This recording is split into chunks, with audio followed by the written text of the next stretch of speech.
Hello everyone, स्वागत है आप सभी का पॉलिटी के इस दूसरे लेक्चर में। आज के इस वीडियो में हम चीज़ों को कंटिन्यू करेंगे वहीं से। पिछले वीडियो में हम देख रहे थे कि जो ईस्ट इंडिया कंपनी है उसको रेगुलेट करने के लिए एक रेगुलेटिंग एक्ट आया था 1773 में। उसमें सारी चीज़ें की गई और पहली बार जो है ब्रिटिश इंडिया का इंटरफेरेंस हुआ, इसमें इंटरफेयर की इसने ईस्ट इंडिया कंपनी के साथ। तो सारी चीज़ें चली। 1784 में हमने देखा कि फिर से उसे थोड़ा सा उसमें कुछ प्रॉब्लम्स थी, इसलिए एक छोटा सा एक्ट फिर से लाया गया उसको सुधारने के लिए। 1786 में हमने देखा कि लॉर्ड कॉर्नवालिस की एक जिद थी कि उसमें कुछ चेंजेस लाया जाए, तो उन चेंजेस को लाने के लिए 1786 में थोड़ा बहुत कमांडर इन चीफ के पावर को गवर्नर जनरल के जो थे उनके पोस्ट में ऐड की गई। अब अगला जो एक्ट आया 1773 के बाद, तो वो था 1793 का एक्ट। और इस एक्ट में हुआ क्या कि बोर्ड ऑफ कंट्रोल जो बनाया गया था पॉलिटिकल एडमिनिस्ट्रेशन के लिए, उस बोर्ड ऑफ कंट्रोल की सैलरी जो है इंडियन ट्रेजरी पर पड़ी, यानी कि भारत के खजाने से इनकी सैलरी दी गई बोर्ड ऑफ कंट्रोल के मेंबर्स के। और इसी समय क्या हुआ कि रिटेन लॉ इंटरप्ट हुआ बाय कोर्ट्स। पहले रिटेन लॉ नहीं था। 1773 वाले एक्ट में एक चीज़ जो हुई थी, एक नंद कुमार जो है नंद कुमार ट्रायल नाम से एक केस हुआ था।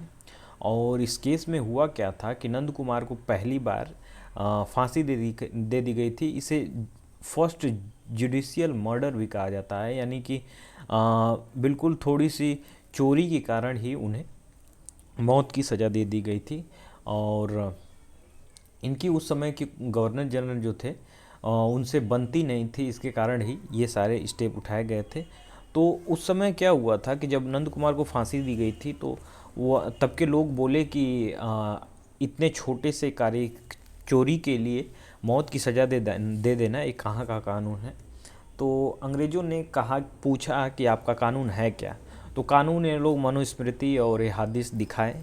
मनुस्मृति में सारी चीज़ें थी कि एक कौवे को मारना और एक शूद्र को मारने के बराबर है। तो इस तरह जो है चीज़ें लिखी हुई थी, तो इसको तो इंटरप्ट नहीं किया जा इसको लागू नहीं किया जा सकता था। इसलिए एक रिटन लॉ जो है, कुछ चीज़ें जो हिंदू लॉ जो मनुस्मृति से ली गई, हदीस से लिया गया मुस्लिम लॉ, और इनको मिला के एक लॉ बनाया गया इंडियंस के लिए। तो वही लॉ जो है रिटन लॉ, लिखित लॉ, इंटरप्ट हुआ कोर्ट द्वारा, यानी कोर्ट ने उसे फिर से लागू किया। अब 1793 के इस एक्ट में ये सारी चीज़ें हुई। 1813 जो है, इसके 20 साल बाद फिर से एक एक्ट आया 1813 में। 1813 का चार्टर एक्ट इसे कहा जाता है। इस समय क्या हुआ कि क्रिश्चियन मिशनरी को ब्रिटेन में परमिशन मिल गई आने के लिए। उससे पहले मोनोपोली थी ईस्ट इंडिया कंपनी को और कोई अलाउ नहीं था यहाँ आने के लिए।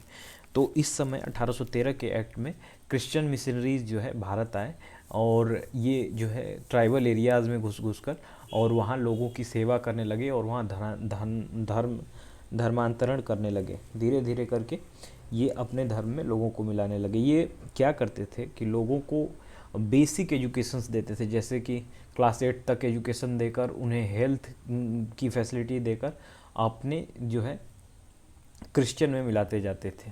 तो इस तरह इन लोगों ने क्रिश्चियन मिशनरी चालू की।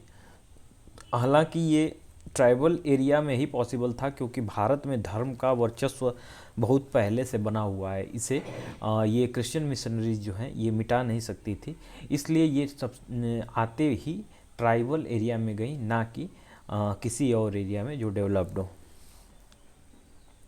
1813 के एक्ट में एक और चीज़ कही गई कि कंपनी की मोनोपोली जो थी वो ख़त्म की गई, और ख़त्म करने के साथ साथ इन्होंने टी ट्रेड और ट्रेड विथ चाइना को जारी रखा। यानी कि end of companies monopoly except tea trade and trade with China, यानी कि मोनोपोली सारी चीज़ों में ख़त्म हो गई, लेकिन टी ट्रेड यानी कि चाय के व्यापार में और चीन के साथ व्यापार जो था उनका कंटिन्यू था। इसी समय हुआ क्या कि 1813 के एक्ट में ये देखा गया कि बहुत सारे ब्रिटिशर जो थे वो यहाँ एम्प्लॉयड हुए इंडिया में। तो अंग्रेज जो है वहाँ के लोग जो है कम होने लगे, क्योंकि इंडिया जो है 10-12 गुना ज़्यादा बड़ा देश है ब्रिटिश से और ब्रिटेन से, और इतने बड़े देश को कंट्रोल करने के लिए वहाँ की पब्लिक जो है आती थी यहाँ, और वो देश खाली होता जा रहा था। उनकी डेमोग्राफिक डिविडेंड जो है वो ख़त्म होती जा रही थी। तो ऐसा देखा गया कि यदि यहाँ के लोगों को एम्प्लॉय नहीं किया गया इनको कंट्रोल करने के लिए, तो दिक्कतें आ सकती हैं आगे। इसीलिए यहाँ के लोगों को थोड़ा बहुत पढ़ाने के लिए, क्लर्कियल पोस्ट देने के लिए, थोड़ा बहुत लिखना पढ़ना सिखाने के लिए ये लोग 1 लाख रुपए का एक्सपेंडिचर किए एजुकेशन पे। कंपनी ने 1 लाख रुपए खर्च की एजुकेशन को डेवलप करने के लिए। तो हुआ क्या कि जब 1833 का एक्ट आया तो पता किया गया कि क्या ये पैसा खर्च हुआ, तो पता चला एक पैसा खर्च ही नहीं हुआ। पैसा खर्च भी करते तो कहाँ करते, कोई ऐसा एजुकेशन फैसिलिटी, कुछ ऐसा सिस्टम नहीं था जहाँ के लोगों को पढ़ाया जा सके और सारी चीज़ें बताई जा सके और उन्हें शिक्षित की जा सके। तो 1833 के एक्ट में देखा जाए तो क्या क्या चीज़ें हुई। तो सबसे पहले जो है, जो कंपनी की मोनोपोली थी वो कम्प्लीटली ख़त्म हो गई। टी ट्रेड भी नहीं कर सकते थे, चाय का व्यापार भी नहीं कर सकते थे, और चीन के साथ ट्रेड भी नहीं कर सकते थे। गवर्नर जनरल जो था बंगाल का, governor general of Bengal become governor general of India, यानी कि गवर्नर जनरल जो बंगाल का था वो गवर्नर जनरल ऑफ इंडिया बना दिया गया था, और पहले गवर्नर जनरल जो है विलियम बेंटिक कहलाए। इस एक्ट में जो है लेजिस्लेटिव पावर ऑफ बंगाल और मद्रास को कम कर दिया गया। 1833 के एक्ट में बंगाल और मद्रास के पावर को कम कर दिया गया था। और हुआ क्या कि ईस्ट इंडिया कंपनी को बिल्कुल ये कमर्शियल बॉडी जो है इसको ख़त्म की गई, और ये पूरी तरह से एडमिनिस्ट्रेटिव बॉडी बन गई। कमर्शियल बॉडी जो है ये ख़त्म हो गई, अब ये एडमिनिस्ट्रेट करने लगे इंडिया में। 1833 के एक्ट में ही जो सिविल सर्विसेज है उसके लिए ओपन कंपटीशन शुरू हुए। India should not be debarred from holding any place, status और एम्प्लॉयमेंट, भारतीय अयोग्य नहीं है, ये सारी चीज़ें जो है कही गई। लेकिन इसका जो है कोर्ट ऑफ डायरेक्टर ने इसका अपोज किया और ये सारी चीज़ों को खारिज की गई, ख़त्म की गई कि नहीं, भारतीय अयोग्य हैं, उन्हें हमारे साथ नहीं रखा जा सकता। अब हुआ क्या कि जो 1 लाख रुपए आया था उसको बढ़ा के अब 21 लाख रुपए कर दिया गया। पहले 1 लाख आया था, अब इस साल जो है 1833 के एक्ट में 21 लाख रुपया आया, और बनाया गया एक सिस्टम, लोगों को पढ़ाने के लिए एक सिस्टम बनाया गया। अब सिस्टम बनाने में थोड़ा सा कन्फ्लिक्ट था कि एंग्लो ओरिएंटल कन्फ्लिक्ट इसे कहा जाता है। कुछ लोग चाहते थे कि एंग्लो जो वेस्टर्न एजुकेशन है उसे पढ़ाया जाए, ओरिएंटल का मतलब यहाँ के जो चीज़ें हैं उसे पढ़ाया जाए। तो बहुत लोगों ने कहा था कि यहाँ की जो चीज़ है वो तो एक बुक सेल्फ की लाइब्रेरी, जो लाइब्रेरी की एक बुक सेल्फ होती है उसके बराबर है। ब्रिटेन की एक लाइब्रेरी की बुक सेल्फ की नॉलेज के बराबर है इंडिया के सारे ज्ञान, जो जितने रामायण महाभारत पढ़े हैं। तो ये कहना था विलियम बेंटिक का। तो एंग्लो ओरिएंटल कन्फ्लिक्ट हुआ, जिसमें कि जॉन सोरस और विलियम बेंटिक चाहते थे कि ओरिएंटल एजुकेशन हो यहाँ पे, यानी कि वेस्टर्न एजुकेशन न सिखाया जाए। अगर वेस्टर्न सिखा दी जाएगी तो ये हमारे ही भाषा को जानकर और हमसे ही विद्रोह कर देंगे। इसमें विलियम बेंटिक जो था वो उस समय गवर्नर जनरल था, और जॉन सोरस जो था ये एक ज्यूरिस्ट था। लेकिन एक और थे मैकाले जो थे, इन्होंने कहा कि नहीं, यहाँ एंग्लो जो है एजुकेशन होनी चाहिए, यानी वेस्टर्न एजुकेशन होनी चाहिए, ताकि इन्हें जो है भाषा के आधार पर ऐसे तोड़ा जाए कि ये कभी मिल ना पाए। तो मैकाले का ये व्यू था, और मैकाले इसमें जीता, और उसे ही उसके व्यू को आगे बढ़ाया गया, और 2 फरवरी 1835 को मैकाले माइन्यूट आया। मैकाले मिनट में क्या हुआ कि एक घोषणा पत्र था कि अंग्रेजी शिक्षा जो है भारत में शुरू की गई। अब इसी समय क्या हुआ कि लॉ मेंबर में क्या है, एग्जीक्यूटिव मेंबर जोड़े गए, और जो लॉ मेंबर थे उन्हें वोटिंग राइट उनकी ख़त्म की गई। 1833 के बाद 53 का एक्ट आया। इसमें क्या हुआ कि गवर्नर जो बंगाल को के गवर्नर जो हैं, जो भारत के गवर्नर होते थे वही बंगाल के भी गवर्नर कहे जाते थे 1853 तक। लेकिन अब क्या हुआ कि बंगाल के गवर्नर एक अलग से अपॉइंट किए गए, separate governor of Bengal appoint हुए। इस समय लॉ मेंबर जो थे वो फुल टाइम मेंबर बन गए और कंपनी एम्प्लॉय जो है ओपन कंपटीशन शुरू कर दी 1853 में। 1853 में चेतावनी दी गई कि ये 20 साल के लिए परमिशन नहीं मिलेगा, आप यदि ठीक से काम नहीं किए तो ये कंपनी जो है रद्द कर दी जाएगी। अब एक जो है नवंबर 1858 को हो भी गया, लगभग 5 साल बाद, कि क्वीन विक्टोरिया डिक्लेरेशन आया और कंपनी को ख़त्म कर दिया गया। इसे ख़त्म इसलिए किया गया क्योंकि 1857 में एक बड़ा विद्रोह हुआ और बहुत सारा लोगों ने मिलकर अंग्रेज़ों का विरोध किया और इन्हीं भारतीयों को दबाने के लिए ये पूरी ताकत के साथ जो है खून खराबा किए और बहुत सारी लाशें बिछा दिए, क्योंकि ये टेक्निकली स्ट्रांग थे और भारतीय लोग टेक्निकली साउंड नहीं थे, इसीलिए भारतीय बैटल हार गए और काफ़ी नुकसान हुआ इनको। अब 1 नवंबर 1858 को कंपनी को ख़त्म कर दी गई और ब्रिटिश क्राउन का शासन शुरू हुआ और 1 नवंबर 1858 को ही ये सारी चीज़ें लागू की गई। गवर्नर जनरल का पद ख़त्म हुआ और वायसरॉय बनाए गए जो कि क्राउन के रिप्रेजेंटेटिव होते थे और सबसे पहले वायसरॉय जो है ये कैनिंग हुए और सेक्रेटरी ऑफ स्टेट का एक पोस्ट बनाया गया, एक न्यू पोस्ट बनाया गया। जनरली जो सेक्रेटरी ऑफ स्टेट होता था वो होम मिनिस्टर होता था ब्रिटेन का। ये होल सोल था इंडिया को कंट्रोल करने का। इंडिया काउंसिल बनाई गई सेक्रेटरी को हेल्प करने के लिए, जो सेक्रेटरी ऑफ स्टेट होता था उसको हेल्प करने के लिए इंडिया काउंसिल बनाई गई और उसी के लिए 1861 में 3 मेंबर को अपॉइंट किया गया, इसमें 3 इंडियंस को। और यहीं से एक कॉन्स्टिट्यूशनल डेवलपमेंट जो है वो ऑफिशियली शुरू हुआ। 1861 से सारी चीज़ें शुरू हो गई। 1861 में ही आया था इंडियन काउंसिल एक्ट और इसमें क्या कहा गया था कि इसमें जो है लेजिस्लेटिव पावर दी गई स्टेट्स को और 3 इंडियंस को जो है महाराजा पटियाला, सर दिनकर राव, काशी नरेश को इंडिया काउंसिल एक्ट में डाला गया। ये पूरी तरह से चापलूस थे जो कि इनके चमचागिरी करते थे, जिन्हें कि यहाँ पे रख दिया गया था। पोर्टफोलियो सिस्टम शुरू हुआ, कैबिनेट टाइप चीज़ें जो है इस समय शुरू हुई और वायसरॉय को एक पावर दी गई कि ऑर्डिनेंस से पास कर सकता है। वायसरॉय जो है अब ऑर्डिनेंस पास कर सकता था। 1861 के ही एक्ट में एक हाई कोर्ट एक्ट आया जिसमें कि 1862 में बॉम्बे, मद्रास और कोलकाता में हाई कोर्ट बनाए गए। 1866 में चौथा हाई कोर्ट बना जिसे कहते हैं इलाहाबाद हाई कोर्ट। इसी समय हुआ क्या था कि जेम्स विलियमसन एक बहुत बड़े अर्थशास्त्री थे, उन्होंने इंडिया का बजट प्रेजेंट किया 1860 में और इसी समय इनकम टैक्स भी इन्होंने ही लागू किया था इंडिया में।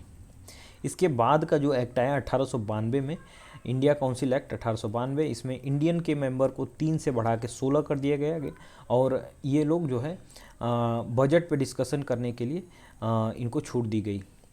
लेकिन यहाँ सप्लीमेंट्री क्वेश्चन नहीं पूछ सकते थे। 1892 में सप्लीमेंट्री जो पूरक क्वेश्चन होता है वो नहीं पूछ सकते थे, बस अपनी तरफ से क्वेश्चन पूछ सकते थे। यहीं से धीरे धीरे इलेक्टोरल प्रोसेस का स्टार्ट हुआ था। इलेक्शन वर्ड का नहीं यूज हुआ था, लेकिन एक धीमी प्रक्रिया जो है इलेक्शन की शुरू हो गई थी। 1909 में क्या हुआ कि इसे मिंटो मॉर्ले रिफॉर्म भी बोला जाता है और इंडियन मेंबर को इंडिया काउंसिल एक्ट में 16 से 60 को में इसमें मेंबर जुड़े और इसमें हुआ क्या कि मुस्लिम्स को सेपरेट इलेक्टोरल दे दिया गया था और कम्युनल इलेक्टोरल जिसे कहा जाता है इलेक्टोरल, और 1916 में इसको मंजूरी दी गई थी। लखनऊ पैक्ट जो हुआ था उसमें जो कांग्रेस का सेशन हुआ था लखनऊ वाला, वहाँ इसकी मंजूरी दे दी गई थी। ये बहुत बड़ी भारी गलती थी कांग्रेस की। अब कम्युनल इलेक्टोरल बना, कम्युनल डिवीज़न शुरू हुआ और डिवाइड एंड रूल का सबसे ऑफिशियली यहीं से ये लोग शुरू किए और मिंटो को ही कहा जाता है, मॉर्ले मिंटो जो है, यहाँ पे मिंटो वायसराय थे, मिंटो को ही कहा जाता है father of communalism in India. तो फादर ऑफ कम्युनलिज्म जो कौन है, मिंटो है, जो कि डिवाइड एंड रूल का ये यहाँ प्रचलन शुरू करे ऑफिशियली। 1905 में कर्जन ने शुरू कर दिया था, लेकिन ये ऑफिशियली पूरी तरह से शुरू हो गया था। अब अगला एक्ट देखें तो ये था 1919 के बाद 1909 के बाद 1919 का एक्ट आया, मॉन्टेक्यू चेम्सफोर्ड रिफॉर्म 1919। ये एक्ट जो है इसमें क्या किया गया कि कम्युनल इलेक्टोरल को और एक्सटेंड किया गया सिख में भी, और पब्लिक सर्विस कमीशन का शुरुआत हुई, सिविल सर्वेंट्स बनाए गए, 1926 में बना। और इसी में हुआ क्या कि एक सेपरेट बजट पास किया गया स्टेट्स के लिए। स्टेट्स के लिए जो है सेंटर से अलग बजट पास किया गया। और 1919 के एक्ट में ही बाइकैमरल सिस्टम लगा सेंट्रल में, और स्टेट्स में लगा डायरकी सिस्टम लगा। अब बाइकैमरल सिस्टम क्या होता है? ये बाइकैमरल का मतलब कि जो अपर और लोअर हाउस होता है उसी को बाइकैमरल यानी द्विसदनी व्यवस्था जो है इस समय शुरू हुई, जिसे कहा जाता है बाइकैमरल सिस्टम। बाइकैमरल सिस्टम में अपर हाउस और लोअर हाउस दो हाउस होते हैं, जिसमें कि जो कि अब बनाए गए सेंटर में। डायरकी का मतलब होता है कि दो तरह के दो रूल, यानी कि दो पावर का डिवीजन हो जाना। एक रिजर्व था, एक अनरिजर्व। रिजर्व दो पावर थे वो ब्रिटिश खुद रखे थे, जैसे कि अच्छी अच्छी चीज़ें थी यहाँ, जैसे कि डिफेंस, रेवेन्यू, पुलिस, फाइनेंस, ये सारी चीज़ें जो है रिजर्व में थी। अनरिजर्व में हेल्थ, एजुकेशन, इरिगेशन, सारी रद्दी चीज़ें जो है ये अनरिजर्व में थी। अनरिजर्व के जो चीज़ें थी वो इंडियंस को दी गई, और रिजर्व जो था वो ब्रिटिश रखे। तो इस तरह से ये लोग यहाँ पे ये सारी चीज़ें किए। अब 1935 के गवर्नमेंट ऑफ इंडिया एक्ट में क्या हुआ कि ये एक मेजर सोर्स है गवर्नमेंट ऑफ इंडिया कॉन्स्टिट्यूशन का। इसमें 321 आर्टिकल और 10 शेड्यूल का प्रयोग किया गया है। इंडियन काउंसिल एक्ट जो है ये इंड हुआ, ये ख़त्म हुआ, और इसी समय फेडरल कोड बना। बर्मा को सेपरेट किया गया। डायरकी जो है स्टेट से ख़त्म हुई और सेंटर में लगाई गई। स्टेट्स में जो है रिस्पॉन्सिबल गवर्नमेंट बनी। इंडियंस उसे रूल करने के लिए वो तैयार हो गए और पूरी तरह से इंडियन के कंट्रोल में आ गई 1935 के इस एक्ट से। और बाइकैमरल सिस्टम जो है कुछ स्टेट्स में लागू किया गया, जैसे यूपी, बिहार, आसाम, बॉम्बे, मद्रास और कोलकाता। मैंने बताया था बाइकैमरल का मतलब द्विसदनी, अपर हाउस और लोअर हाउस का कंसेप्ट इसमें लाया गया। डायरकी इन सेंट्रल में जो है डायरकी लाएगी। डायरकी का मतलब कि मैंने बताया था रिजर्व और अनरिजर्व। रिजर्व जो थे वो ब्रिटिशर्स कंट्रोल कर रहे थे, और अनरिजर्व जो पार्ट था वो इंडियंस कंट्रोल कर रहे थे। रिजर्व पार्ट में थोड़ी अच्छी चीज़ें थी और अनरिजर्व में थोड़ी ख़राब चीज़ें थी। वाइसरॉय जो है इस समय, वाइसरॉय को फिर से गवर्नर जनरल बना दिया गया 1935 के गवर्नमेंट ऑफ इंडिया एक्ट में। और यही सारी चीज़ें जो है 1937 में इलेक्शन कराती हैं। जनरल इलेक्शन पहली बार इंडिया में होता है 1937 में, और इसमें कुछ 11 स्टेट्स थे, जिनमें कि 11 स्टेट्स में चुनाव हुए, और चुनाव के नतीजों में कुछ चीज़ें सामने आई। जैसे बंगाल में जो था मुस्लिम लीग और कृषक प्रजा पार्टी की सरकार बनी। फजलुल हक इसमें प्राइम मिनिस्टर थे। इस समय होता क्या था कि जो स्टेट्स में सीएम अपॉइंट होते थे, इस समय सीएम माने तो उस समय पीएम बोला जाता, प्राइम मिनिस्टर। तो ये पीएम उस समय कहे जाते थे। तो पंजाब में सिकंदर हयात खान यूनानिस्ट पार्टी के थे। आसाम में सादुल्ला खान थे, लेटर गोपीनाथ मुंडे जो है बनाए गए। और NWF नॉर्थ वेस्ट फ्रंटियर में खान साहब थे, यहाँ अलायंस था। उड़ीसा में BN दास थे। यूपी में गोविंद वल्लभ पंत। बिहार में श्री कृष्णा सिन्हा सिंह। MP में थे NV खारे। बॉम्बे में थे BG खारे। मद्रास में थे श्री राजगोपालचारी। और ये सारे लोग थे। 5 जो था पूरी तरह से कांग्रेस डोमिनेटेड स्टेट्स थे, यानी कि पूरी तरह पूर्ण बहुमत थी। 3 स्टेट में कांग्रेस ने अलायंस की थी, और एक स्टेट में मुस्लिम लीग सिर्फ एक स्टेट में जीती थी, वो था सिंध। अलबक्स जो थे ये सिर्फ ओनली स्टेट्स था जिसमें कि मुस्लिम लीग की मेजॉरिटी थी। तो इस प्रकार कॉन्स्टिट्यूशनल डेवलपमेंट का पार्ट शुरू हुआ, और 1861 शुरू हुआ, और 1935 तक हमने ये सारी चीज़ें देखी। अगले वीडियो में आगे की चीज़ें देखेंगे। तब तक के लिए मिलते हैं अगले वीडियो में। तब तक के लिए धन्यवाद।